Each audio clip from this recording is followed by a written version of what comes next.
Welcome, everyone, to the Holstein House podcast. I'm the West Virginia woman, Robin, of RobinHolstein.com and Holstein House, where my guests get a great night's sleep at a fair rate plus breakfast. This is a podcast that looks at society and culture issues affecting families in West Virginia and the United States, from food preparation and storage, gardening, home repairs, current events, and more. We'll go around the table and back in 60 minutes or less. So let's hang out and talk a while.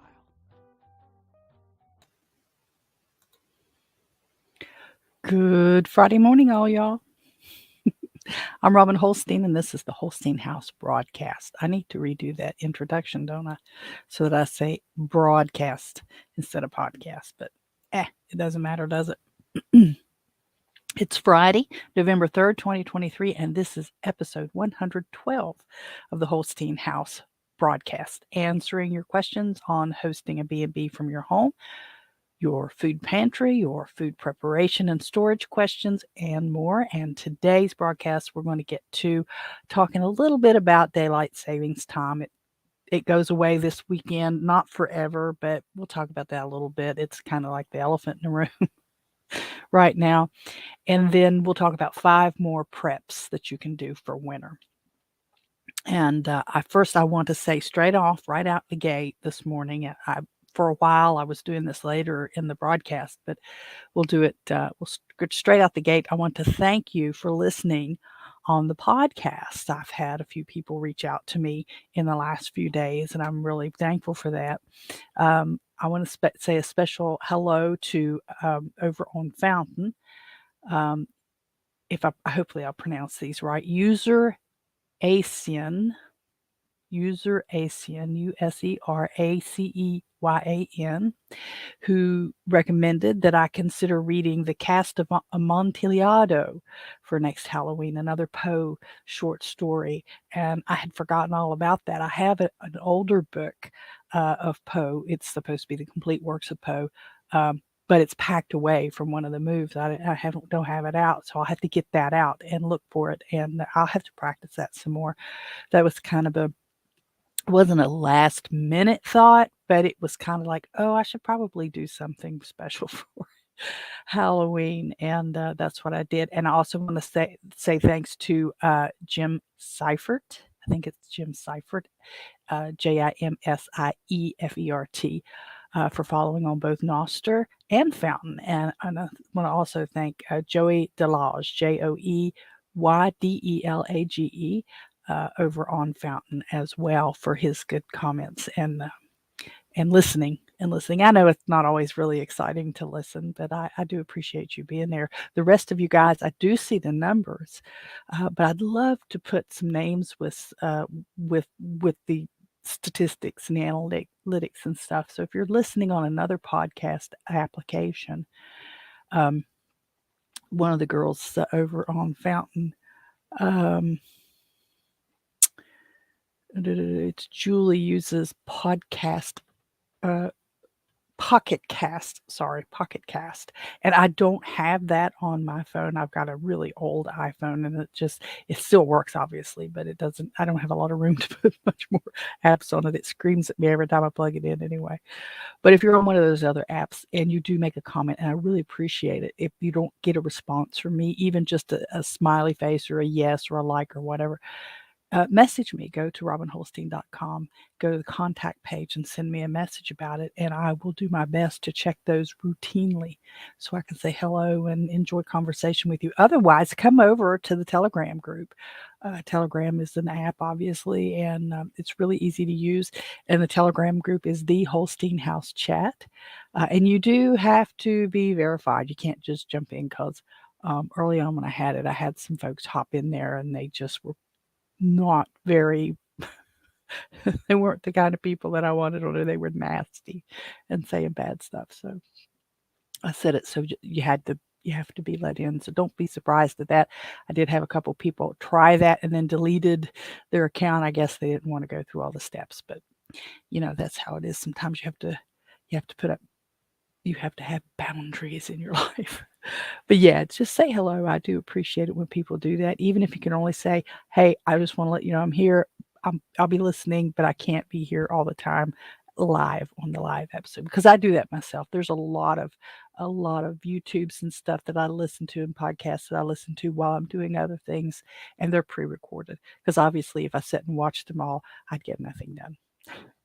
But I do appreciate you, and I thank you. I thank you for listening and for sharing comments and suggestions and stuff.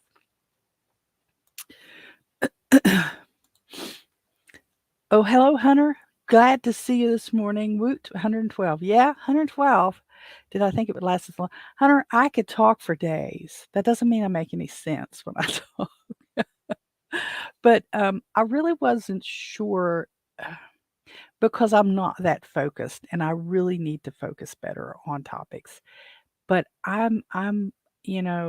people like to say they're adult ADHDs, and I guess that's a thing.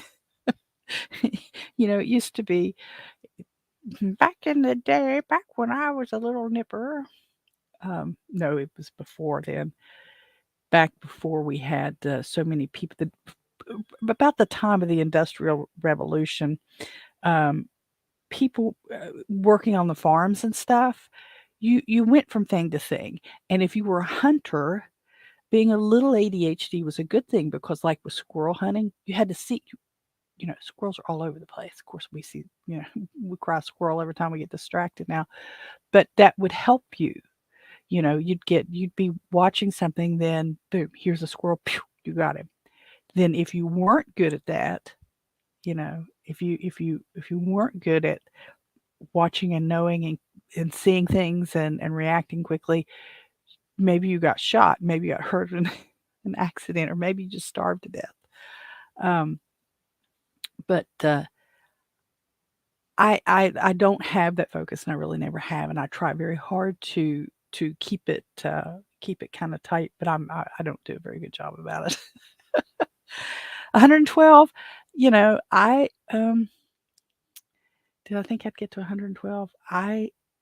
No, I guess not really, not really. I am glad that I am here, and I'm going to keep trugging along. I didn't do anything. Life things going on in life have kept me from doing. We did a little special thing on number 50, but I didn't do anything for 100. I might do something for Christmas. I haven't decided yet. I need to decide that. It's coming up quick because Thanksgiving's just 3 weeks away. So yeah, it's been fun. It's really been fun. I keep thinking of things I need to change and do, but I haven't been able to do that yet, as you have seen. And I want to thank you for hanging out, Hunter.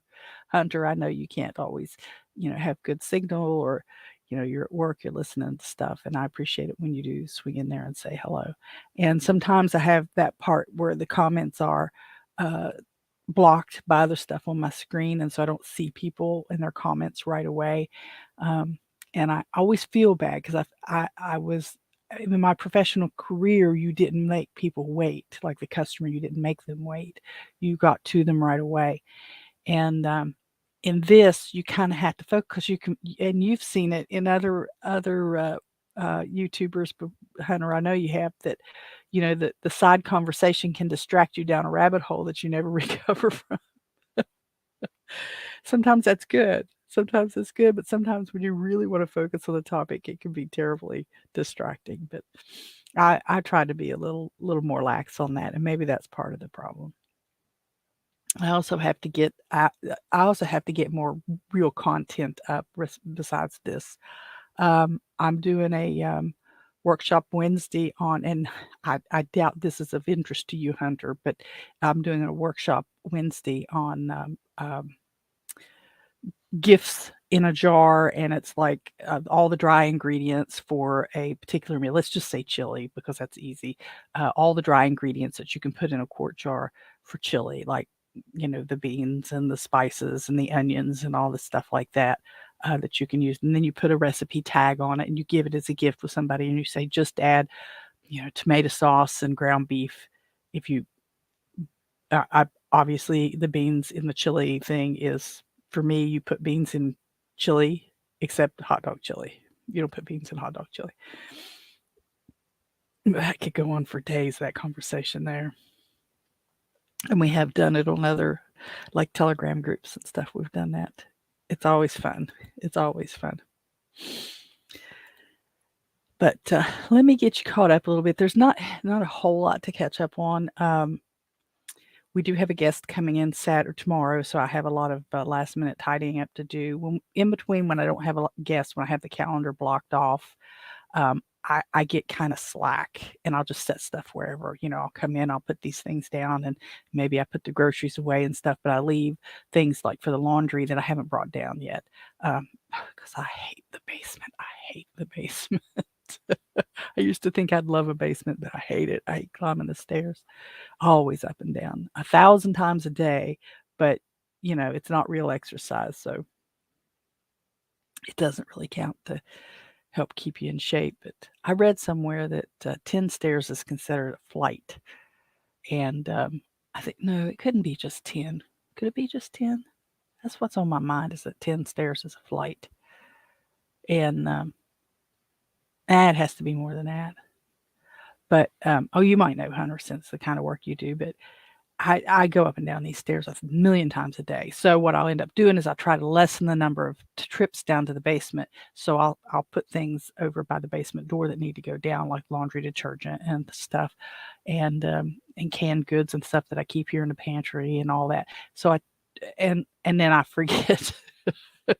Or something happens, or I got to go somewhere else, or it's just I got to get this stuff in the house, and then I got to get back and go down the road. I live an insane life. I really do. I know there's a lot of friends, not friends. I don't mean it like friends. There's a lot of people that I know that think that I don't do a whole lot. So why can't I do this too? Here's a task. Why can't you do this task too? Because I don't stop all day long. I don't stop. It's crazy, and my day is so packed. And I know I'm not the only one. I get that I'm not the only one, but it's amazing to me, the people that think that just because I'm at the house that I have all this stuff. Hunter says I'll have to get the wife on for that. On for what did I miss, Hunter? You'll have to get the wife on for a rabbit hole discussion. No, beans and chili. I bet it was beans and chili. Yeah, we can have that conversation. That's fun. I like about food. I'm not like a chef. I have some books like from um, Gordon Ramsay and oh my gosh, I never thought I'd forget her name. Julia Child, and I have a bunch of Betty Crockers, and I have a bunch of like church and group books that you build your own cookbook and have it printed and sell it for a fundraiser. I have tons of those, and but I'm not a chef by any means. Um, I'm just a really basic meat and potatoes kind of person. That's all I do. But the gift thingy. Yeah. So that's they're really easy, but you do need to try them first, because the one that I'm going to specifically present on Wednesday, I'm getting a little ahead of myself, but that's okay. It's called a cheesy egg bake. So, but it's made with and if you're keto, this is not keto. I don't keto. Um, it's made with, actually, it sounds odd, but it's really good. Cornflakes, rice checks, and wheat checks, and a bunch of spicy stuff. And what else? There's something else you put in there that's dry. I can't remember now. It's not all that complicated. And then when you make it, of course, you're using it. But if you have dehydrated or freeze dried cheese, you could put the cheese in there too. I think it'd be too big for the jar though. But you put shredded cheese, eggs, and milk, and you whisk the eggs in the milk. You pour the dry ingredients in your pan. You put the milk and egg mixture on, then you top it with the cheese, put it in the oven, and bake it. It's really easy. I made it the other day. But I made it. It says the recipe says use a 2.5 quart oven safe container. So I have some Corningwares, old ones, vintage, that one of them was a 3-quart, and they have the lid and everything, and I put it in there. Well, it was too thick, so I think I'm going to make it again. And what I think needs to happen, it needs to be the 9 by 13 pan, so that it's not as thick and it can cook. It's a casserole, so that it can cook completely, because it was a little wet, and it wasn't raw, it wasn't nasty, um, but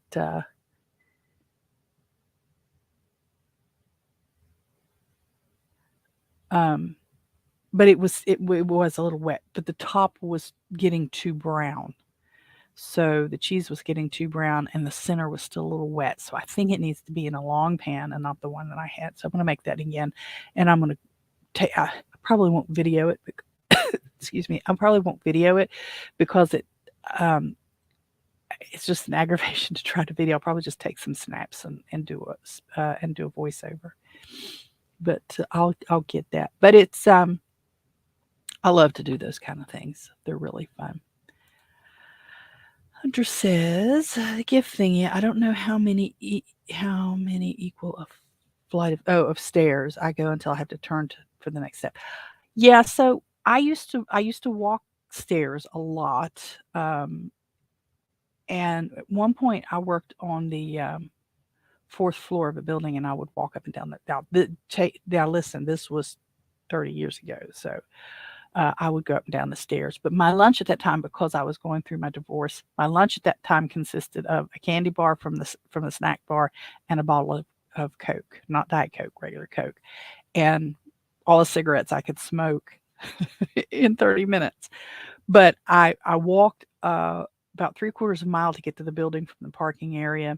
And then I walked about 3/4 of a mile back, and then I was up and down those flight of stairs all the time. I worked my way into going up and down those stairs, and I'm gonna tell you, I was no bigger than a minute. I mean, I was a tiny little thing at that point.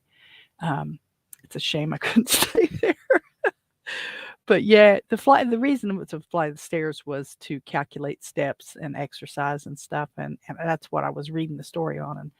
But as many times as I go up and down our stairs, I should be a size 7 again. But Lord, no, I'm not that now. But so now to roll back to the conversation earlier, because I've been using that Opus Pro to make clips and stuff, and one of the most common things that software tells me is that I don't transition very well, and I don't do calls to action very well. And that's another of I need to write it down, I need to focus, and I can't. So that's just me. But we have, actually, it's a couple of folks that are coming in tomorrow. They're coming in for a concert in Charleston. So they'll be here and they'll go to the concert and then they'll come back and then they'll leave the next morning. But I have to get last minute things tidied up and taken care of today as well. And today is INR day for my dad. So I'll be over there after the broadcast is finished and take care of his stuff for him. AirBTC. I mentioned AirBTC a few times now, and that they're going through some changes over there. And this is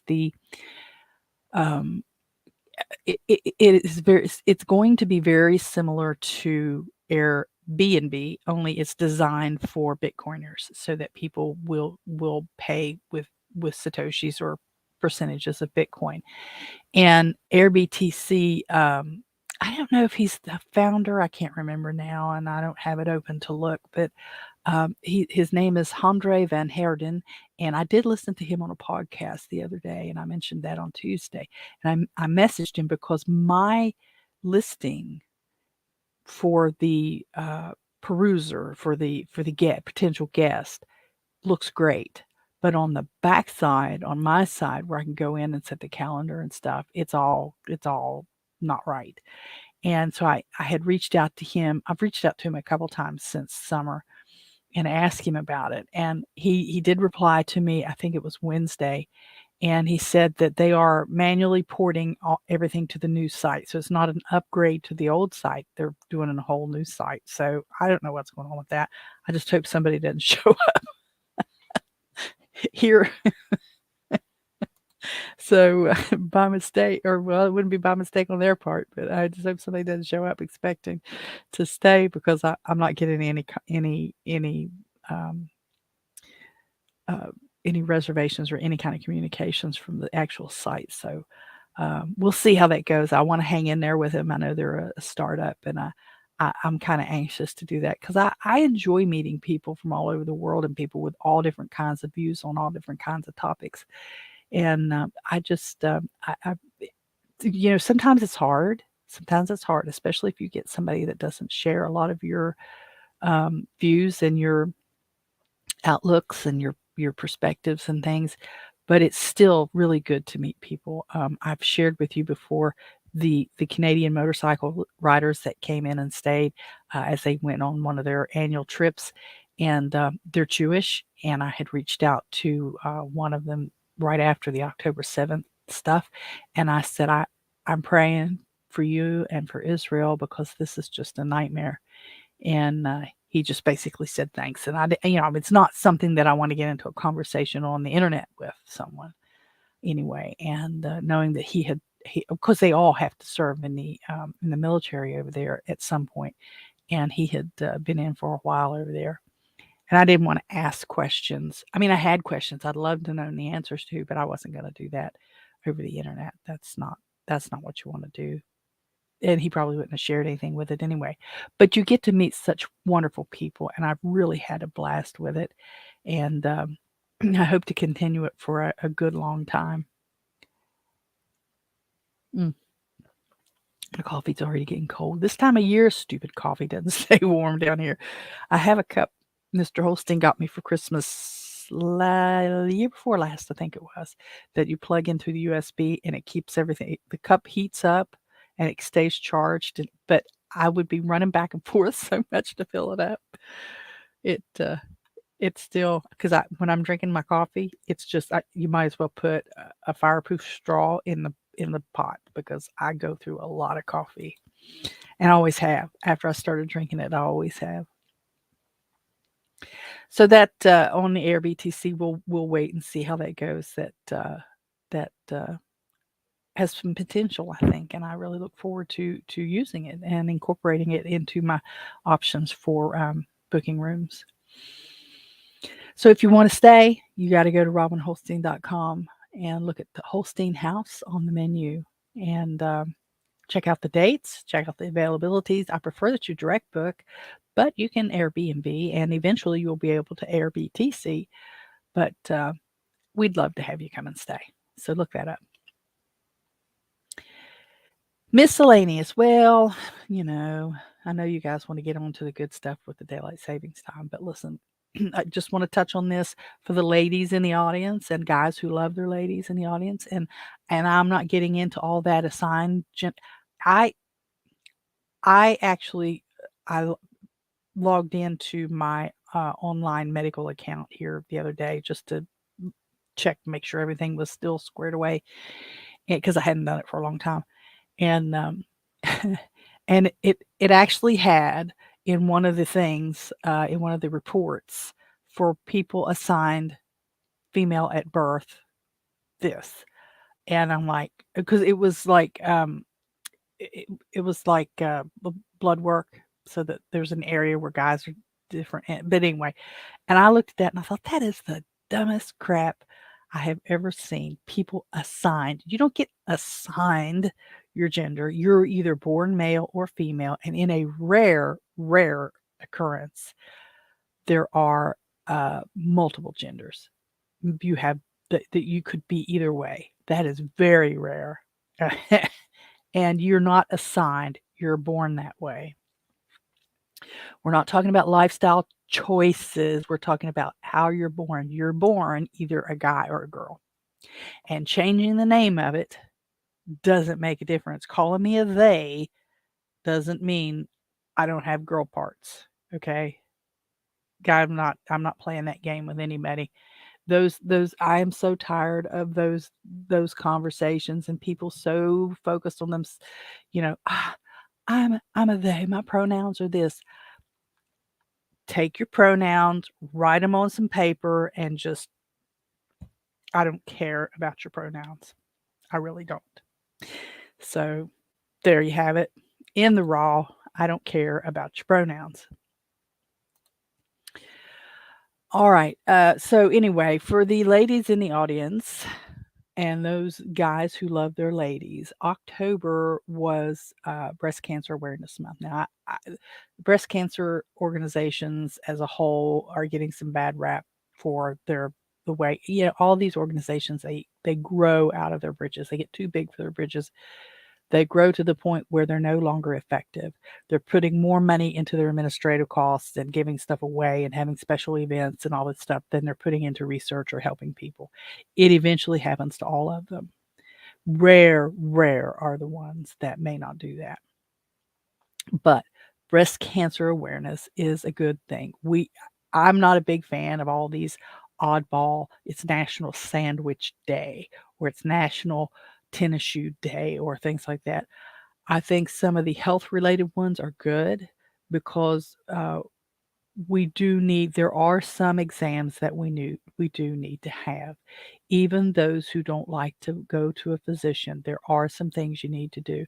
Breast cancer is one of those things. I could potentially have breast cancer and not know it without a mammogram. And although I'm not a fan of having a mammogram every year because I don't think my personal opinion is that it's not necessary every year unless you have a reason to check every year. But you need to have them, and you need to have them, in my opinion, every 3 or 4 years uh, until unless you discover something on your personal exam. Um, and there's a lot of people who still yet don't get it. So I think those awareness dates are good in some cases. And October being Breast Cancer Awareness Month, I think is a good thing. Do I think they need one for guys? Sure. I don't think we should only have it for girls. I think guy parts are important too. I kind of like guy parts from of my husband, you know, but I'm allowed to do that. We're married. But I had my mammogram. The last one I actually had was pre-Rona. So it'd been a while, and my gynecologist and my general practitioner both were screaming at me. Both of them wrote me orders to get it done. And I've rolled my eyes and rolled my eyes for a couple years now, and I went and had it done. And let me tell you, it's just as uncomfortable now as it used to be.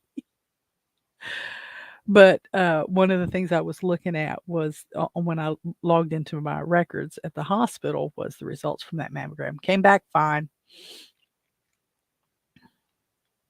Hunter says, I did my check. Well, her check. Well, and yes, a proper exam. And Hunter, it's perfectly acceptable for you to help your wife stay on top of that. And you know what? I giggle and people chuckle. But in fact, for women, men, their significant others are very often the one to notice, hey, what's that? And guys, your lower parts need to be checked too. And a lot of times it's the ladies that notice, or your significant other. I'll play that game a little bit because you could maybe not be married and you know. But anyway, a lot of times the wife or the spouse or the girlfriend or whatever finds it in guys. So yeah, you guys need that check too. I just kind of wish you had to have the same kind of check we do, because our check is very, very uncomfortable. They take that machine and they move all your breast material in on this glass plate thing here, and then they mash down. They mash those babies down, and they just look terrible. But they have to do that so that I don't know if it's X-ray, but so that can get through the tissue and see any abnormalities. It's very pain. I stopped short of saying painful because it's very uncomfortable to the point of almost being painful. Um, and but it needs to be done. And if you guys had to have your boy parts done that way, you'd have a better appreciation for the ladies, I think. Even though I'm sure you appreciate the ladies. Yeah, I'm dancing around it. I just don't like to get vulgar. And I have my own personal definition of vulgar, and it doesn't match with everybody else's. But I had that taken care of, and I encourage all the ladies out there to get that done. And guys, have your ladies have an official mammogram done. It's really important. Plus, you usually get a neat little pen and a notepad. Oh. So then the other thing that I had to do this week, see, I have to get my own medical stuff done too, and on top of running my dad back and forth with his, I went to the pulmonologist, the lung doctor, yesterday, and I've been going to him for sleep apnea anyway, and I have the machine for that, and um, I'm okay with it. I use it all the time. I can't hardly, and unfortunately, what it has done, while it helps me not stop breathing at night, it has made my lungs lazy. So that if I'm laying on the bed or laying on the couch or something, even trying to take a nap, it's hard to breathe because my lungs are lazy. Now they're used to that machine constantly having air pressure in there. But I've had a cough and I've had a wheeze when I'm exerting myself, when I'm lifting Dad's wheelchair in and out of the car, and when we've talked about that before. Now, since about the summer, when I go up and down the stairs, I'm having a wheezy. It's out of breath and stuff. So I've had my stress test at the cardiologist, and that was fine. I've had my regular checkups and stuff. All that stuff is okay. So the only other couple things I could think of that would cause that would be a lung issue or just simply that I'm fat, which I am, and I admit that. It's okay, I'm fat. I make no delusions of that. And so I went to the pulmonologist for my regular checkup for the CPAP, and I told him, I said, I've got a wheeze that's bothering me, and I want to make sure whether it's because of my weight or if I've got something else going on. And he kind of looked at me funny, and he said, well, we'll have to move you, because he has, there's two different businesses that operate there at that office, and one is basically the CPAP sleep center, uh, and then the other one is pulmonology clinic. So they had to make me an appointment with them. So I went yesterday and had a breathing test, which is aggravating but not painful. I mean, they put a pin on your nose to keep your nose closed, so you don't breathe through your nose, and you have a thing that looks like an inhaler that's connected to this machine. And at some point, you take a deep breath and get ready. Here it comes. Blow. You blow as hard as you can until you're out of breath. And she's counting because she wants you to completely empty, and you've got to do it for this amount of seconds, and you do that a few times, and then you do it in reverse. So you blow out all the air, and then you inhale real hard. But then when you exhale, it tries to stop you. So it's measuring the pressure of your exhale, the pressure of your lungs exhaling air. So it's I mean, it's no big deal, but it's still just dumb. But they got to do it, I guess, to measure the capacity of your lungs and the strength and all that stuff. And she said mine were fine, except one was down in the 80%, which wasn't bad, but wasn't the best place, but it wasn't too bad. So then I go into the pulmonologist and talk to him a little bit, and he listens to me with a stethoscope for a while, and he stays over here on the left side. This is my left side. I don't know what it looks like on the screen, but this is my left side. And he listens here for a while. And I mean, it may have just only been 5 seconds more, but it was noticeable to me that he was staying right here more. And he stepped back and he said, "Are you using any inhalers or anything now?" I said, "Nah. What I usually do is suck on a menthol cough drop, and it seems to help some, but of course the wheeze is almost always there anyway."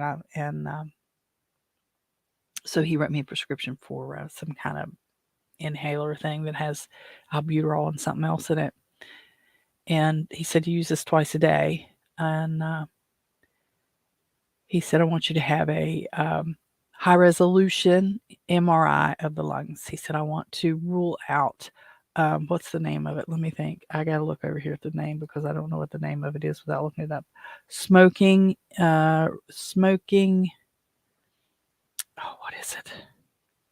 Smoking related interstitial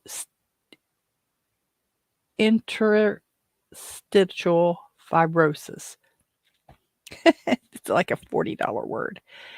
And basically, I looked it up. I looked it up on Wikipedia first. Wikipedia is not the best place to get information, but I use it a lot to get me pointed in a better direction. So I can sometimes it'll give me a word that I'm looking for, but it's a actually it's a collagen buildup of it's like microscopic down at the cellular level. A collagen uh, rope thready thing that builds up in the lung, and it's most of the cases are related to smoking. And I smoked for well over 20 years. Daggone, I was smoking in junior high school or middle school, however you guys think of it. It was like eighth grade, ninth grade, I started smoking. And I smoked, 'cause you could do that then, and cigarettes were 50 cents a pack. Um, but I smoked daggone for over 20 years. And then Mr. Holstein and I quit. We'd been married a couple years when we quit. And that's been 20 years, it was in the year 2022. So that was 21 years ago. So it's possible the stuff that I was reading showed that it is in autopsies when they look at lungs in an autopsy, that I think it was something like 90% of the people who smoked had this, and who were heavy smokers, and smoking a pack a day for 20 years, or a pack a day or more for 20 years is considered a heavy smoker. And I don't know what all else it said, but that's not necessarily what it is. That's just what he's looking for and trying to rule out. And then if it's not that, it's probably COPD, which is a kind of an umbrella term for emphysema and a couple other things that affect the lung, and some unspecific issues with the lungs. And but one of the other things that it showed when I looked up this smoking related thing, whatever it's called, um, talked about working around birds and in around chemicals and dust and something else I can't remember. But I thought it may have been coal, may have been one of them. Not calling it like black lung. And I thought, I wonder when I was growing up. Now this is not to blame my parents, but when I was growing up, dad and mom used a buck stove. It was a lower end version of a buck stove, and they used wood or coal because dad had access to coal because he worked at the coal mines, and he could bring a couple buckets of it home. It'd be no big deal. I wonder if that would, because the thing wasn't the greatest. It did roll smoke in the house every now and again, and I just often wonder if some of my lung issues have been that, because as a kid I had a lot of pneumonia, and we're talking like 2, 3-year-old up to, I don't know, second grade or so.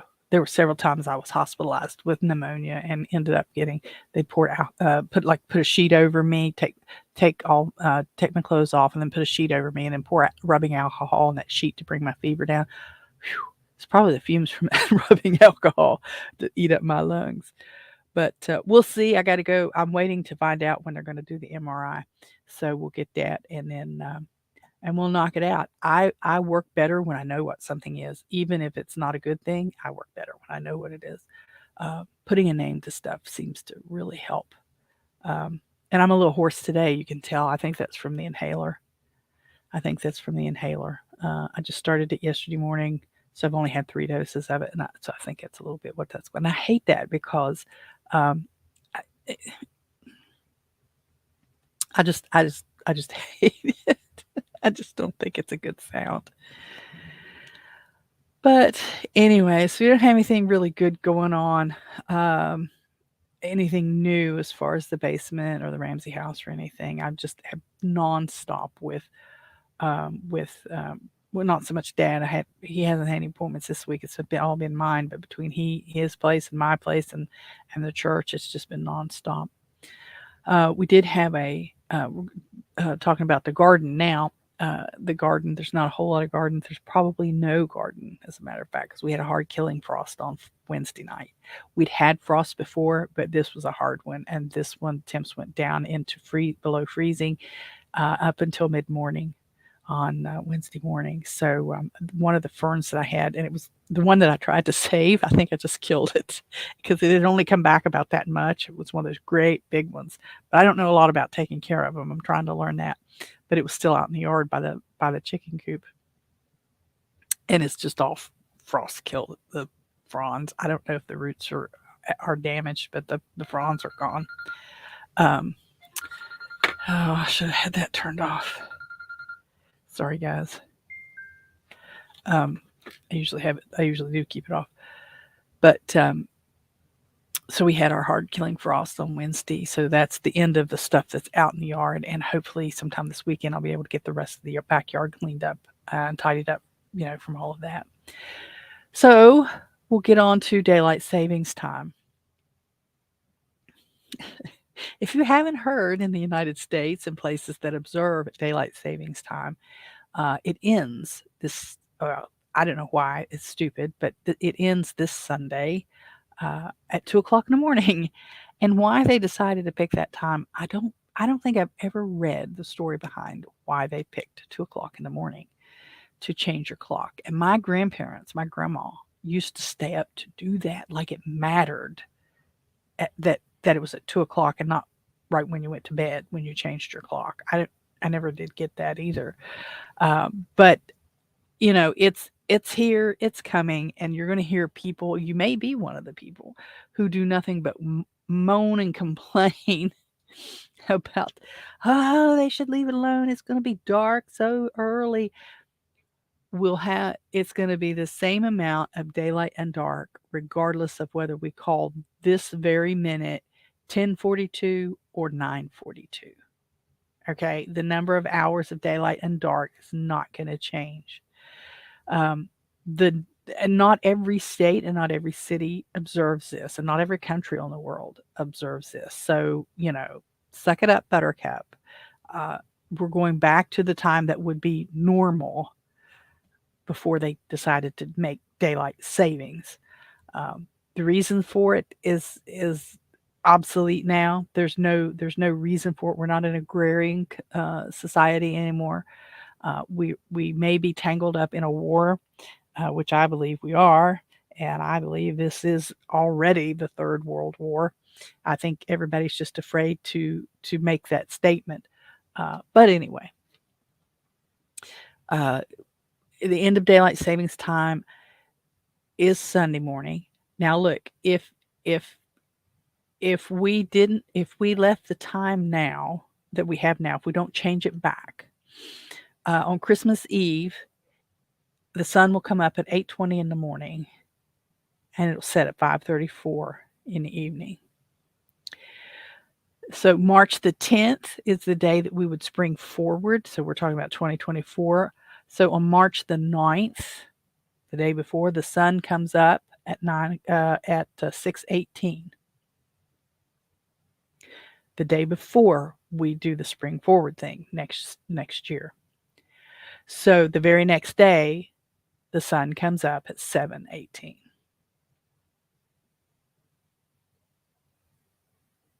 Because we sprung forward. Instead of 6:00, it'll be 7. So you won't be getting up with daylight. You'll still be getting up in the dark, even if we change it. And then if we left original time, if we left it this time, if we didn't spring forward on July the 9th, which is, it's not technically, it's, I think, meteorologically the longest daylight, the sun comes up. If we leave it at this time, the sun will be up at 4:34, and it will go down at 7:30 in the evening. But if we spring forward, the sun comes up at 5:34 and goes down at 8:30. So, in the summer when you're up all night because of the daylight, if you just leave the clock alone, to me, it ends up being better. Hunter says it might be just that the doctor made up the possible diagnosis so he could get a high resolution picture. It's possible, but I did go to him and ask him to find out what's wrong. and I was a heavy smoker, and that um,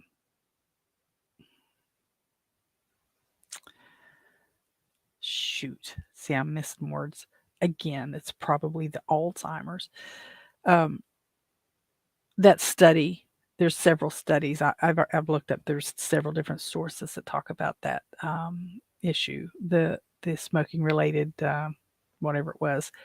So it's out there. It's been studied, and I don't. Let's just fix it. Is my is my thing. Put a name on it. Okay, now let's fix. How do we fix this? If it, excuse me, if this is what I've got, let's fix this. There's no real fix for it. There's a if that's what it is, and it may not be. Uh, there's a treatment that can help keep it from progressing as fast or in some cases at all.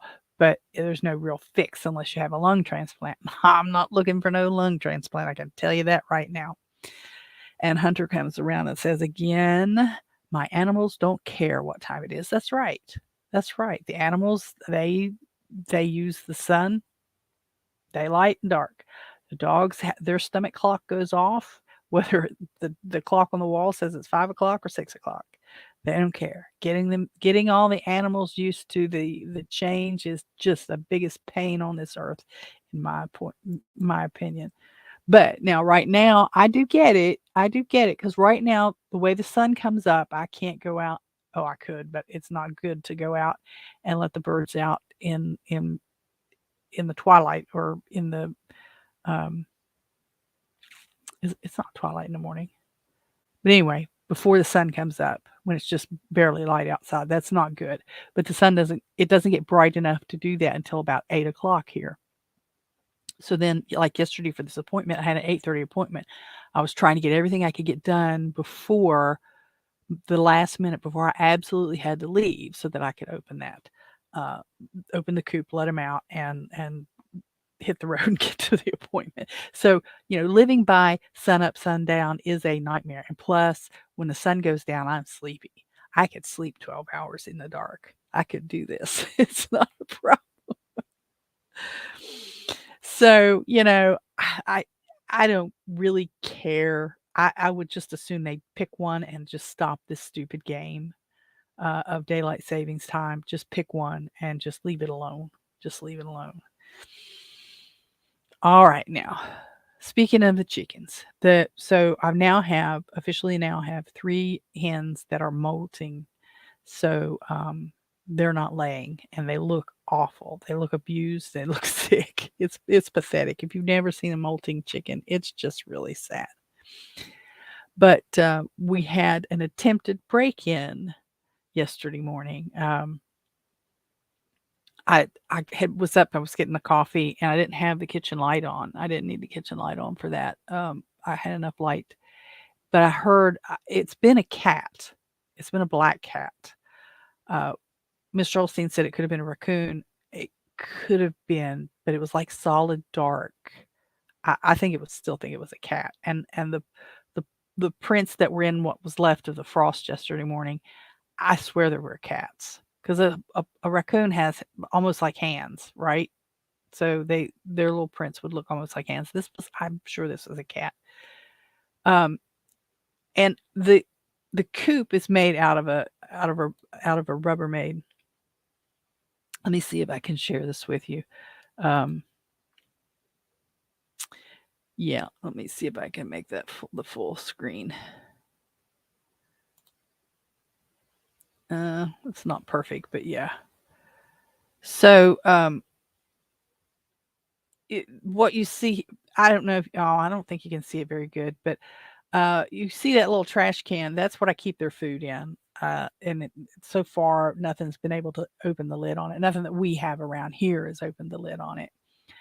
And um, unfortunately, it's hidden. But the windows that you see there, it's the other side of this window. But these windows I have covered with hardware cloth, the little tiny, 1/4 inch stuff, and I have it screwed on there. But I only put like 2 or 3 screws. I'd put a screw in each corner and then like one in the middle, and it's been fine until yesterday. And yesterday, I um I went out after, of course, I saw that cat. Cat was howling and carrying on, and there on to the other side of the screen there, you see the metal run there on the, oh, which way is it? Which way are you seeing it? Um, I think it's backwards for you. Anyway, you see that little chicken. Okay, so that's the run. So on the far opposite side of that little chicken is a another little tiny store bought coop that is falling apart, but it's still sitting there because they're still using it, and they use it a little bit. They lay eggs in it still yet, so I've left it there. It's not a big deal. But that cat was on the top of that little older chicken coop that's sitting there up against the side of the big one, and apparently had jumped over because of the mud that was on the door. You can't see the pointer from this one. This is a slide and not a, okay. So anyways, there's a door there on the right of the screen, and there was muddy footprints where the cat was trying to claw and get in there, and that hardware cloth was pulled back. And then when I had gone in to check and get eggs and stuff from the ducks yesterday morning, everything in there was turned over. So the cat has jumped across and hung on that hardware cloth and scared the birds and had everybody in a panic, and they were knocking stuff over. But so I had to go in and put some more. Um, I had to put some more screws in the hardware cloth to hold it down a little better. So, as far as I know, that cat wasn't back yesterday, but that little cat was determined to get in there. And I, it just baffled me. It's the first time since I've had chickens that a cat has tried to do, or anything has tried to go through through that door. Hang on. Sorry, I had to cough. For those of you who are listening to the podcast. So we did have an attempted break-in yesterday. I think I got that taken care of. I've not seen any cats during the day that have been trying to take down one of the chickens. I guess this time of year it's possible, and we've had some abandoned or dilapidated mobile homes taken out, and so there's some cats were living in there, feral kind, and I think they're out trying to figure out how to survive now. People are just awful. They go off and they leave these animals. If you're going to have a pet, get the darn thing spayed. Stop breeding these animals for a while, okay? Can we do that? Can we stop that for a little while? Daggone. You got animal shelters that are running over that have decided they're going to be no-kill shelters, which I hate the idea of killing them too. But you get these no-kill shelters, then you get the animal shelters saying we can't take any more in because we're too full and there's not enough people to adopt. Then they have these big events to have adoptions with no charge, and then you just perpetuate this cycle. And then all these people run out there. I got this little mixed up little dog. It's part Chihuahua, part Poodle, part Labrador, part Saint Bernard. Isn't it cute? Just everybody just stop. Just stop.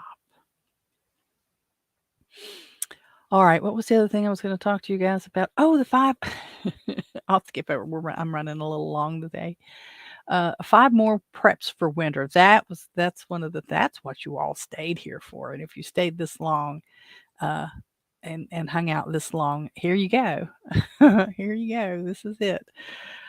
So I've the last I don't know 3 is this I think it's been 3 Fridays we've done 5 winter preps uh, that you can get started with. They're not necessarily for when the big event, the SHTF event happens, but they're things that you should probably be getting together. And this one's kind of a kind of a no-brainer here. First, and not these are not necessarily in order of preference or anything. These are just in the order that I wrote them down. Insulated winter boots. You can have boots. You can have fancy dress boots, but you need something that are insulated. And even if you're just going to your car and from car into work, get some insulated winter boots, because if you break down in your fancy dress boots for work, you're going to wish you had some insulated winter boots. I will tell you, I've done that. I've had that happen when I used to work for the Department of Agriculture at the Conservation District or Conservation Agency. In some states, it's still called the Soil and Water Conservation Agency, but they changed the name of it in West Virginia to just the Conservation Agency. And it was a 26-mile drive, and you had to go up the hill. And I had a little white Subaru Legacy station wagon. I loved that little car. I loved just about every car I've had, actually. And of course, it was all-wheel drive, so I would take it. And I hardly ever missed a day of work because of weather. And a lot of people didn't show up, and I'd be there. But you get stuck, and you have to get out of that vehicle in your work clothes and your work shoes. You're gonna wish you had some insulated winter boots. I don't know about you guys, but they have that stuff called Thinsulate that goes in a lot of winter clothing. It doesn't do me a bit of good. I don't get it. It doesn't keep my hands warm. They don't keep my feet warm. And I haven't figured out why it was such a big deal for so long, because it never did any good for me. My hands would still get freezing cold. So and I'm not a winter fan anyway. So it never works for me, really. And insulated weatherproof gloves. Now, the idea behind weatherproof is you can get those little knit cotton gloves that are so cute that have the matching hat and all that stuff. And I don't have hat on there, but yeah, you need a hat. But the minute they get wet, you're done because your hands are freezing. So when it comes to, save all the cute stuff for once you get in the building, carry a tote bag or whatever big enough to have your stuff in. But insulated weatherproof. You don't want the water getting through through your gloves in the wintertime. In areas of the United States or areas around the world that get snow, and cold weather. So if you move to an area, get ready. Get ready. I was listening to a YouTube. Darn, what's the name of it? I don't know if I can think of it real quick, but they're just right around here. Daggone it. Let me see if I can find it real quick. Probably can't. Oh, there it is. Kentucky Sustainable Living. I was listening to them. They just had a big festival. I think it would have been last weekend, I guess. And I was listening to them talking. The guy that they had on, the guest that they had on, said he moved to Michigan. When he decided to move to Michigan, when he was visiting there in August, and then he'd never spent winter up there. He'd been from, I think he said, North Carolina, and he said he went from steamy, thick, hot air that doesn't move to Michigan, and it's cold up there. And so if you move to an area that tends to get cold in the winter, yeah, you need insulated weatherproof gloves. Waterproof matches. You usually have to look those up. I've not seen them generically in like Walmart or Kroger or Piggly Wiggly or a grocery store where regular matches are. Sporting goods shops generally have them. So I have found them like in the sporting out at Dick's Sporting Goods. I've seen them at Gander Mountain. I've seen them at Cabela's. They're they say waterproof, but they're water resistant. And so that if you need to light something with a match and it's damp outside, they will strike and they will light. Candles or oil lamps. I have several oil lamps upstairs, and about once a year I'll just go through because they get dust in them, and I'll wipe the wick off and light them for a few minutes, adjust them so that all the parts are working. And yeah, they do black smoke, and it can be smelly and stuff. But if you're in the situation where you need them, you're not going to worry about that. So candles or oil lamps. We just did a candle workshop at the church. We didn't make candles, but we did decorate them. Let me see if I can show you this. I don't want to remove that. I want to show that. How do I show that again? Here, let me see. Is it going to do that? There it goes. So I don't know how well you can see that, but these are some of the things that we used. The candles there on the left, pillar candles. They're hard to find. I like to never found pillar candles. I went all over the valley hunting for them. I guess I have to order, if I do them for Christmas, I'll have to order them online. But this is just a series of napkins and doodads and pins and things to decorate candles with. And so we did that workshop. Not that you want to do a workshop, but you want to have some candles around. And that was just an interesting way to get some of the ladies to have a couple of extra emergency candles. And a multi-tool. A multi-tool. I really should have a picture of a multi-tool, but I don't. A multi-tool is almost like a Swiss Army knife, but it actually has pliers on the end. And several years ago, Leatherman multi-tools were the big thing, and all the cool kids had them hanging from their belts. But you can get cheaper ones that will bend if you put a lot of pressure on them, but they still do come in handy. But a multi-tool, it's got pliers, it's got a knife, it's got a little screwdriver heads, and it just all folds together. And I'll have to, let me make a note. Let me see if I can find a picture of a multi-tool. And I can't share it today, but maybe I can share it with you on Tuesday. Or if you go to the Telegram group, I'll show you one in there.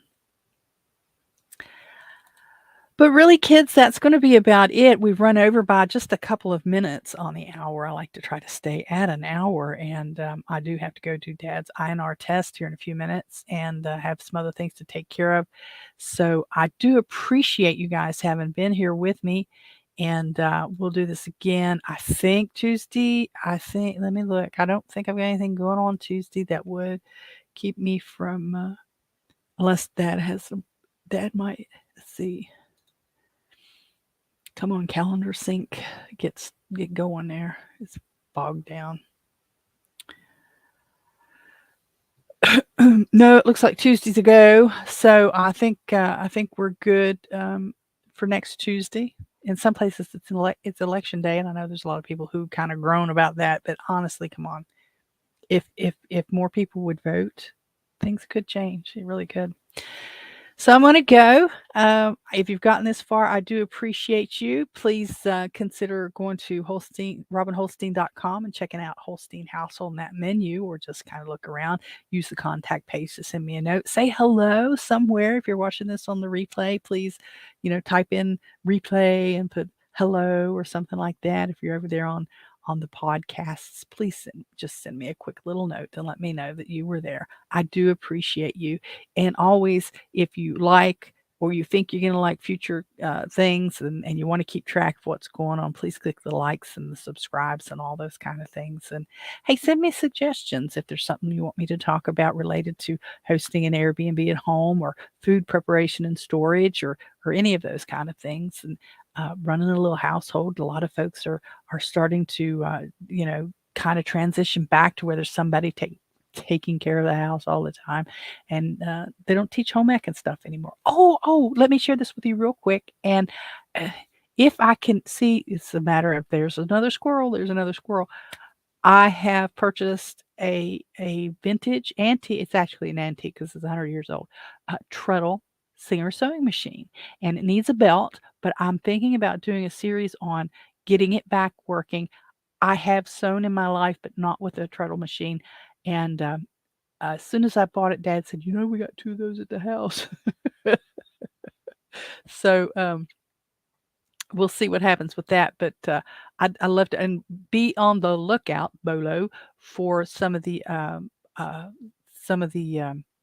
workshops that I'm going to put together the videos for, and hopefully have those coming out here pretty soon. I'll have them sprinkled throughout, but keep an eye out for that. And again, I thank you so much for joining me, and I hope you'll come back again Tuesday again at the same time. I really appreciate you. Thank you so much. We'll see you next time. Bye-bye. So there you have it. Post your comments, do all that boosting, liking, sharing, thumbs up, and stuff that helps spread the word and poke the algorithms. Follow me on most of the big social media platforms, and look for my name, Robin Holstein, or Holstein House. Till next time, bye-bye.